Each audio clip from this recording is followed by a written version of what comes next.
কলকাতার সঞ্জীভা গার্ডেন্সের septic tank থেকে গত মঙ্গলবার ঝিনাইদহের এমপি আনোয়ারুল আজিম আনার হত্যা মামলার আলামত হিসেবে প্রায় ৪ কেজি মাংসের টুকরা উদ্ধার করেন দুই দেশের তদন্তকারীরা। পরিচয় শনাক্তে সেই আলামত পাঠানো হয়েছে ফরেনসিক ল্যাবে। কলকাতায় তদন্তকালে ঢাকার ডিবি প্রধান দেশটির সিআইডিকে ওই বাড়ির সেপটিক ট্যাঙ্কে তল্লাশির অনুরোধ জানান। কিসের ভিত্তিতে এই অনুরোধ জানিয়েছিলেন কলকাতা থেকে ফিরে ঢাকার বিমানবন্দরে এর ব্যাখ্যা দেন তিনি। কলকাতা পুলিশ এমনকি সিআইডির যারা কাজ করছেন তারা অত্যন্ত আন্তরিকতার সহিত, আমরা যাওয়ার কারণে না, আমরা যাওয়ার আগেও থেকেও তারা এই লাশটা উদ্ধারের জন্য তারা নদীতে খালে তারা তাদের অভিযান পরিচালনা করছে এবং আমরা যাওয়ার পরেও আমরা যখনই যেটা বলেছি তারা সেই জায়গায় আসামি নিয়ে গিয়েছেন এবং আমরা যখনই তাদেরকে বললাম যে আপনারা আমাদের কাছে মনে হচ্ছে যে আপনারা কাইন্ডলি সেফটি ট্যাঙ্কি বা সুয়ারেজ লাইনটা একটু ভাঙার ব্যবস্থা করেন, তারা সেটাই কিন্তু সাথে সাথে করেছেন। আমরা অনেক সময় আমরা যখন দেখি যে আমরা সব জায়গায় আমাদের ব্যর্থ হচ্ছে, তখন আমাদের কাছে মনে হয়েছিল যে আমাদের কাছে একটা ওয়াটার থিওরি ছিল। আমাদের যে 3 জন আসামি তার মধ্যে একজন আমাকে বলেছিল, আমাদের তদন্ত টিমকে, যে রাতের বেলা পানির শব্দ শুনতে পেয়েছিল। আমরা ওই ওয়াটার থিওরি, পানির শব্দ শুনতে পেয়েছিল, তাহলে তারা ঘন ঘন ফ্লাশ করেছে। তাই ঘন ঘন ফ্লাশ করে তারা কী ফ্লাশ করতে পারে, সেই তত্ত্ব মোটিভের ভিত্তিতে আমরা তখন বললাম যে যেহেতু ওয়াটার থিওরি থেকেই আমরা তখন বললাম যে আমাদের যে সুয়ারেজ লাইন এবং পানির ট্যাঙ্কিটা যদি একটু যদি ভাঙ্গা হয় তাহলে হয়তোবা আলামতের কিছু অংশ পাওয়া যেতে পারে। সেই প্রেক্ষিতে তারা কিন্তু সেটা করেছে এবং ইন্ডিয়ান পুলিশি বলার সাথে তারা করেছে এবং আপনারা জানেন অনেকাংশই আলামত উদ্ধার হয়েছে। কলকাতায় তদন্তে সফলতা মিলেছে দাবি করে ঢাকার গোয়েন্দা প্রধান জানান, অপরাধীদের স্বীকারোক্তির সাথে বিভিন্ন তথ্য উপাত্তের মিল পেয়ে সেগুলো সংগ্রহ করেছেন তারা।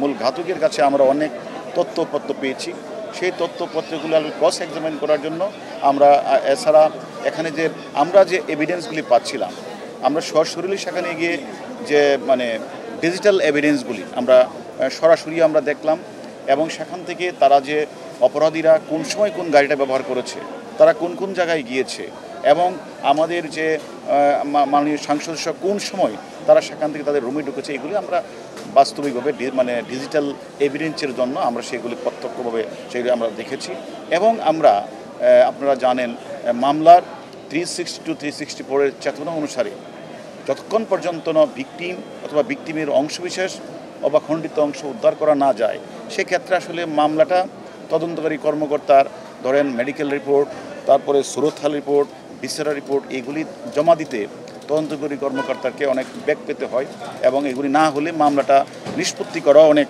কঠিন হয়ে যায়। সেক্ষেত্রে আমরা মনে করেছি আমরা সেখানে গিয়ে আমরা সেখানে বিশেষ করে যে এখন মামলাটা দেখছেন সিআইডি পুলিশের চিফ মহোদয়ের সাথে দেখা করেছি। সেখানে একজন আসামি তারা গ্রেপ্তার করেছে, জাহিদের সাথে আমরা কথা বলেছি, ক্রস এক্সামিন করেছি।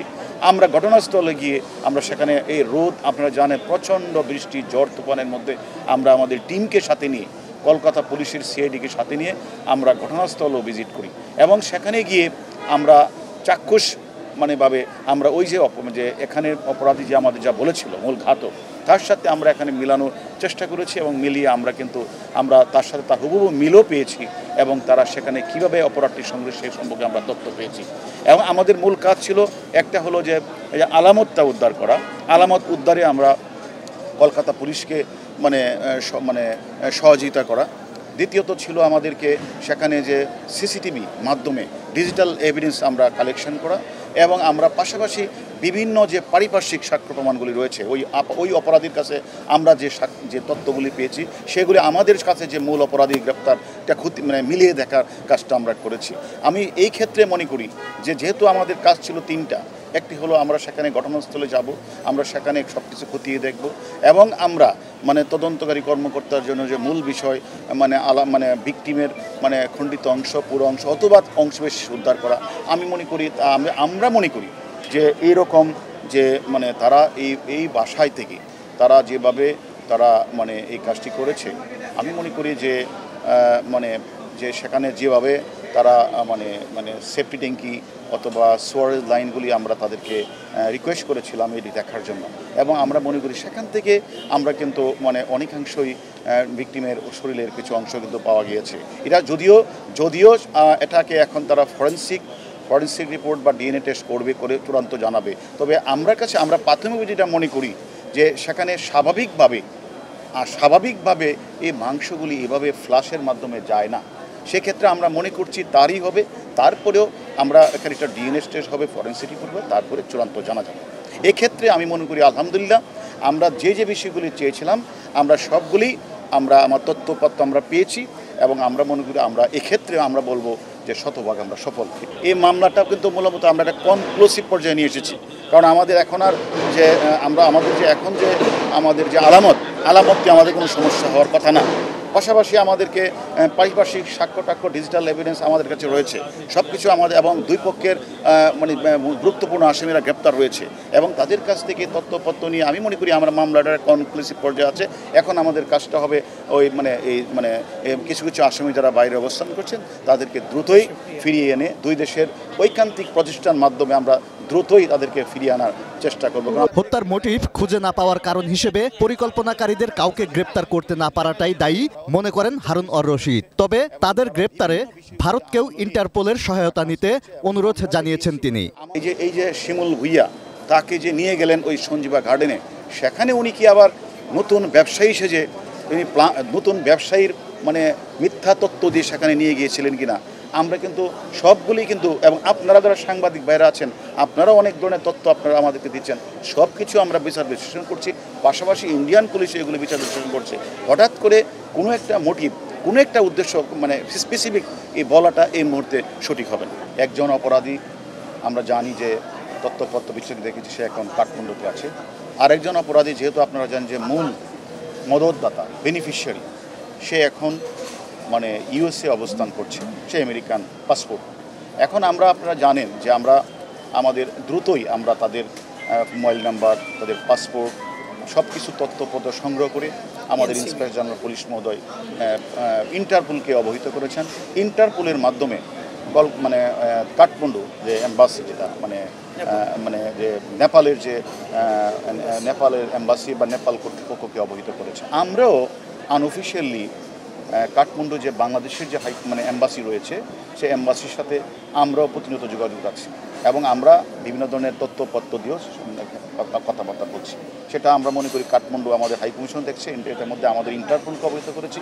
অন্যদিকে আমরা এই বিষয়গুলি নিয়ে আবার আপনারা জানেন আমরা সেখানকার অনেক বড় বড় পুলিশ, বিশেষ করে পুলিশ কমিশনার, আইবির যে ইন্সপেক্টর জেনারেল, তারপরে আমাদের যে সিআইডির চিফ ইন্ডিয়া, সকলের সাথে কিন্তু আমরা পার্সোনালি মিটিং করেছি, এবং তাদেরকে আমরা বিভিন্ন বিষয়গুলি তথ্য আদান প্রদান এবং তদন্তের বিষয়গুলি আমরা তাদের সাথে, তারাও আমাদের কাছে শেয়ার করেছে, আমরা তাদের কাছে শেয়ার করেছি, এবং আমরা মনে করি তাদেরকেও আমরা বলেছি যে তারাও যেন তাদের সাথে, আপনারা জানেন যে আমাদের বাংলাদেশের সাথে যে এক্সট্রাডিশন যেটা ট্রেটি, এটা ইন্ডিয়ার সাথে আমেরিকার রয়েছে, যেহেতু ওনারাও চাইবেন, কারণ যে হত্যাকাণ্ড তো সংঘটিত হয়েছে ইন্ডিয়ার মাটিতে, ওনাদের কাছেও তো শাহিন মোস্ট ওয়ান্টেড, ওনাদেরকে আমরা রিকোয়েস্ট করেছি আপনারাও, তো ওনারা আমাদেরকে বলেছে যে হ্যাঁ আমরা ঊর্ধ্বতন কর্তৃপক্ষের সাথে কথা বলে আমরাও আমাদের যথাযথ প্রক্রিয়া আমরা অনুসরণ করব। আর আমরাও ইতিমধ্যে আমাদের ইন্সপেক্টর জেনারেল পুলিশের মাধ্যমে ইন্টারপোলকে অবহিত করেছি, এবং আমরা বাংলাদেশের যে আমেরিকার যে দূতাবাস আছে তাদের সাথে আমরা আনঅফিশিয়ালি তাদের সাথে এই বিষয়টি নিয়ে সাহায্য সহযোগিতা চাই। এই সফরের ফলে দুদেশের কোনো অপরাধী অন্য দেশকে আর অপরাধের স্বর্গরাজ্য হিসেবে ব্যবহার করতে পারবে না বলেও মনে করেন ঢাকার গোয়েন্দা প্রধান। যখন কোনো অপরাধী বাংলাদেশে অপরাধ করে, ডাকাতি করে, দুর্দর্শ খুন করে যখন ইন্ডিয়া চলে যায়, তখন কিন্তু আমরা ইন্ডিয়ার পুলিশকে আমরা হেল্প চাই, তাদের কাছে কলকাতা পুলিশকে আমরা এসটিএফকে অথবা বিভিন্ন সংস্থাকে আমরা ফোন করি। ফোনের মাধ্যমে আমরা দেখেছি তারা অনেক হেল্প আমাদের করতেন। যেমন কিছুদিন আগে আপনি জানেন যে আমাদের ডিএমপির যে টিপু মার্ডারের মামলা, আমরা এই মোল্লাকে কিন্তু আমরা থেকে নিয়ে আসছিলাম কলকাতাকে, আইনি প্রক্রিয়ার মাধ্যমে তারা কিন্তু আমাদের দিয়ে দিয়েছিল। তারপর কিছু নেই কামরাঙ্গীর চোরে, আপনি মনে আছে কিনা আপনাদের, আমাদের শিল্পপতি যে হত্যা করা হয়েছিল, সেখানে লেদার মুনিরকে কিন্তু আমরা কলকাতার পুলিশের সহায়তায় আমরা তথ্য প্রমাণ দিয়েছি, তারা আমাদেরকে সহায়তা করে আমাদেরকে দিয়ে দিয়েছেন। এরকমভাবে আমরাও তার অনেক জঙ্গি বিষয়ে, তারপরে ওই যে ফেক কারেন্সি যারা তৈরি করে তাদের বিষয়ে, এবং বিচ্ছিন্নতাবাদী সম্পর্কে অনেক তথ্যই কিন্তু তাদের সাথে আমরা আদান প্রদান করেছি। বিষয়টা হচ্ছে, আমি মনে করি যে একসময় আমরা সেখানে না গিয়েই আমরা খালি টেলিফোনের মাধ্যমে এই সকল অপরাধীকে আমরা ধরে আনতে পেরেছিলাম, কিন্তু এখন এবারের টোরের মাধ্যমে আরেকটা যেটা আমাদের সাকসেস হলো যে আমরা সেখানে গিয়ে প্রত্যেকটা ডিপার্টমেন্টের ছোট বড় সকল কর্মকর্তার সাথে আমরা কথা বলেছি, তাদের সাথে আমরা বিভিন্ন শেয়ার করেছি, তাদের সাথে আমাদের ইন্টারাকশান বেড়েছে। আমি মনে করি এখন বাংলাদেশের কোনো অপরাধী মানে বাংলাদেশে অপরাধ করে তারা ইন্ডিয়ায় গিয়ে সেফ হেভেন বানাবে, আমরা সেটা করতে দিব না। তাদের সহায়তায় তাদেরকে আমরা ধরে নিয়ে আসবো। এতে মনে করি অপরাধীরা বাংলাদেশ থেকে আবার সেম ওয়ে আবার ইন্ডিয়ার কোনো অপরাধী সেখানে অপরাধ করে বাংলাদেশে এসে সেফ হেভেন বানাবে, এটা হতে দেওয়া যাবে না। তাই আমাদের যে কোনো জায়গা থেকে আমরা আসামিদেরকে প্রাপ্ত করবই। Moniruzzaman, ATN news, Dhaka. তার পিছনে তো অবশ্যই একটা মোটিভ রয়েছে।